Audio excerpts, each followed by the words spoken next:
আজকে আমরা ৩৩তম বিসিএস পরীক্ষায় আসা সূচকের একটি অঙ্কের সমাধান করব।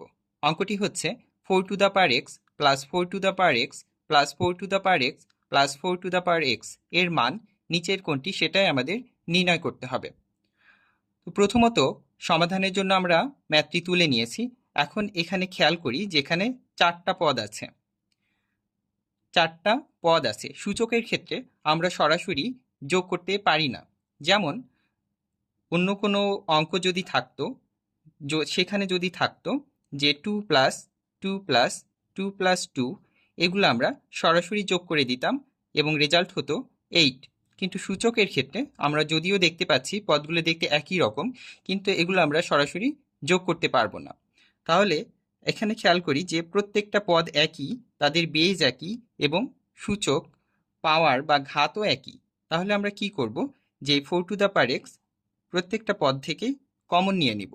তাহলে প্রথম পদে থাকবে 1, দ্বিতীয় পদে 1, তৃতীয় পদে 1, চতুর্থ পদেও 1 থাকবে। এখন নেক্সট লাইনে আমরা 4 টু দ্য পাওয়ার এক্স, এখানে 4টা 1 যদি আমরা অ্যাড করে ফেলি তাহলে রেজাল্ট আসছে কত? 4। ওকে, এখন 4 টু দ্য পাওয়ার এক্স এটাকে আমরা 2 এর পাওয়ার আকারে লিখতে পারি। লিখলে আসে 2 টু দ্য পাওয়ার 2, এর পাওয়ার হচ্ছে এক্স, এবং এখানে 4কে আমরা লিখতে পারি 2 টু দ্য পাওয়ার 2।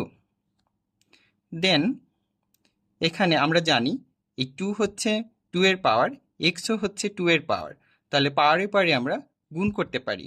তাহলে 2 to the power 2x into 2 to the power 2। এখন এখানে খেয়াল করি যে দুইটা পদই 2 বেজ ভিত্তিক এবং তাদের পাওয়ার ভিন্ন।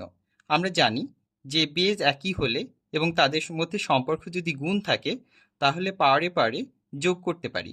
তাহলে এখানে রেজাল্ট আসে 2 to the power 2x plus 2। তাহলে এটাই হচ্ছে আমাদের কাঙ্ক্ষিত অ্যান্সার।